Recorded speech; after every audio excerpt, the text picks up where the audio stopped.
Oke, selamat siang Bapak dan Ibu. Perkenalkan saya Nazri. Mungkin saya akan melihat dari perspektif industri. Perusahaan saya adalah sistem integrator yang kalau kita lihat di framework-nya protection data itu sebagai data controller untuk internal dan juga sebagai data processor. Nah, klien kita adalah sebagian besar grup di industri otomotif. Yang pertama, mungkin saya akan melihat dan menyoroti dari aspek tren AI itu sendiri.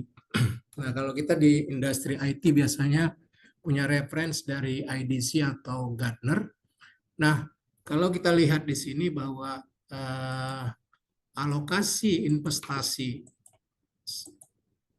untuk AI itu ada dikelompokkan menjadi 3. Pertama, predictive AI, kemudian ini yang berkaitan dengan prediksi, mengelola data dan mempredik suatu decision. Kemudian interpretive AI, saya nggak bisa, sorry, saya. Nah, ini lebih ke analisis terhadap data dan situasi apa yang bisa dia keluarkan. Memang saat ini investasi terbesar di aspek interpretive AI. Kemudian Gen AI, generative AI yang ini khususnya untuk menjerated content atau new terms dari data yang dia train. Dan ini sekarang pada posisi 19%. Sebagai SI, kami juga saat ini sedang sudah dan akannya untuk customer kami yang berada di finansial. Kemudian interpretive AI ini kami gunakan face recognition untuk automotive industry, dan di Gen AI ini mostly sekarang kita sedang kembangkan dari SaaS model AI. Tapi satu hal yang diyakinin bahwa ke depan itu Gen AI akan menjadi driver untuk investment di IT spending. Kalau kita lihat di sini, 70% Asia Pasifik itu akan menjadikan Gen AI sebagai dominant driver untuk spending IT mereka. Kemudian kalau kita lihat lagi bahwa apa sih sebenarnya fokus dari Gen AI yang diharapkan, Gartner bilang gini, 54% dari responden survei mereka mengatakan bahwa revenue dan capability growth fokus itu akan menjadi fokus mereka untuk Gen AI. Walaupun kita lihat di sini bahwa faktor terbesar itu sebenarnya cost optimization. Dan lanjutan dari ini, datanya bilang bahwa dari operational improvement itulah yang paling besar diharapkan. Kalau kita bisa lihat bahwa bisnis case itu mengakui bahwa value yang di-achieve di operational improvement itu jauh lebih besar. Tapi di satu sisi terhadap perkembangan ke depan atau bisnis growth itu juga sudah mulai tumbuh. Kalau kita lihat di sini memang itu Gen AI yang khususnya untuk knowledge management, virtual assistant, itu paling besar bisnis value yang dihasilkan. Nah, bagaimana dengan Indonesia? Ini juga survei yang dilakukan oleh IDC berkaitan dengan maturity level. Ada 3 faktor yang mereka evaluasi.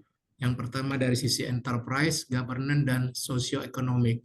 Di enterprise ini ada masalah kesiapan proses, kemudian di government tentang regulasi, dan juga di pertumbuhan ekonomi dan readiness infrastructure. Nah, berdasarkan survei yang dilakukan oleh mereka bahwa stage Indonesia itu pada saat ini adalah di stage AI Explorer.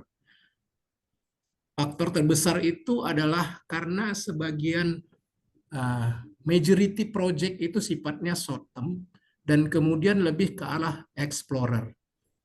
Dan apa yang harus diimprove karena memang use case, proses, data, dan kesiapan infrastruktur itu masih merupakan faktor yang lemah. Itu menurut IDC. Dan itu juga diaminin oleh laporan dari Cisco bahwa 34 perusahaan di Indonesia itu untuk super high computing itu masih rendah, dan juga terhadap teknologi yang berkaitan dengan keamanan, enkripsi, audit keamanan, dan pengawasan.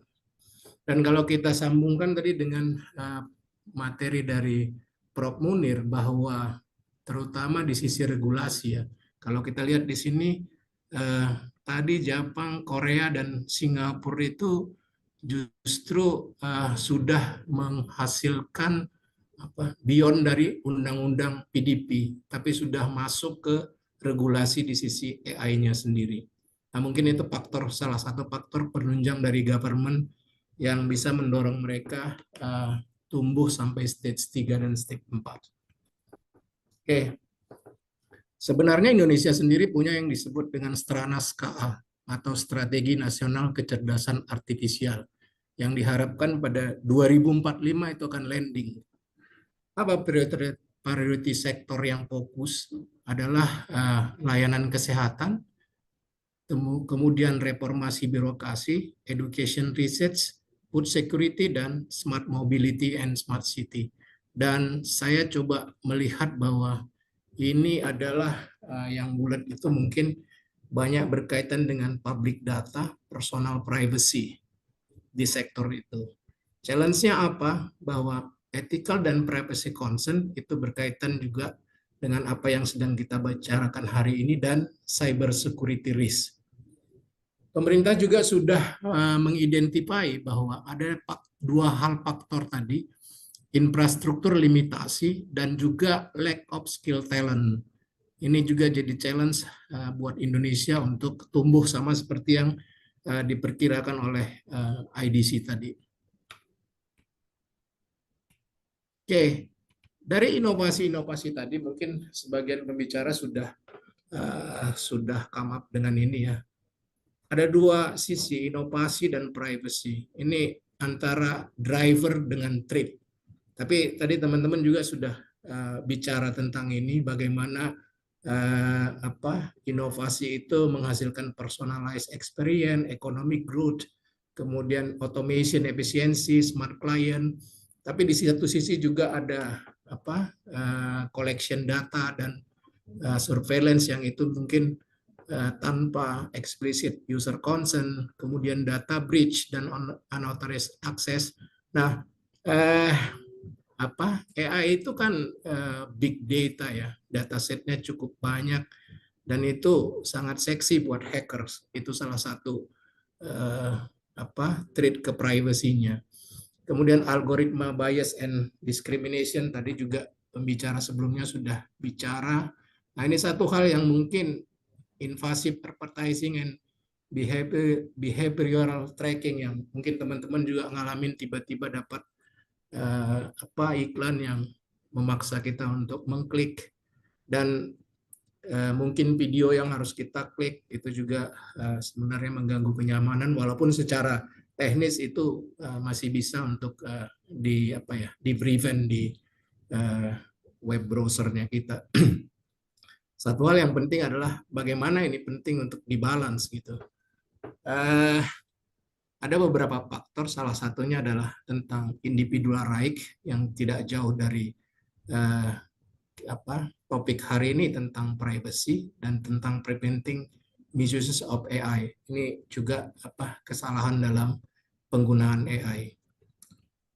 Oke, privacy and data protection, sebenarnya privacy itu sangat dekat dengan data. Jadi sama-sama kita ketahui bahwa data itu sendiri ada life cycle management ya. Dari mulai di generate, mempersiapkan data apa sih yang harus kita collect dan bagaimana proses selanjutnya, collection, storage, processing, sampai dengan destruction. Nah, hal yang menggembirakan sebenarnya apa yang saya lihat dari features regulatory ya, bahwa kalau kita lihat undang-undang PDP dan juga mungkin sebagian dari GPDR, sebenarnya di sana itu secara langsung bisa kita pakai sebenarnya untuk bagaimana kita mengelola data lifecycle management ini. Ada personal data kategori, kemudian ada fungsi masing-masing, ada juga ROPA, ada DPIA. Nah, sebelum kita mengkolek data, kita juga sudah harus menjalankan yang namanya ROPA. Apa datanya di mana, untuk apa diproses, disimpan di mana, dipertukarkan seperti apa. Dan DPIA sebelum kita mungkin menggunakan atau launch aplikasi atau memakai AI. Saya sudut pandangnya dari sisi korporasi ya, bagaimana kami menggunakan AI dan bagaimana mendevelop AI untuk internal maupun customer kami. Dan ini sifatnya lebih ke arah in advance. Kemudian dalam hal kita mendesain itu pun ada beberapa yang bisa kita gunakan, privacy by design and default, lawful basis for processing. Nah, apakah prosesnya juga mengikuti aturan-aturan, dan satu hal adalah cross border data transfer.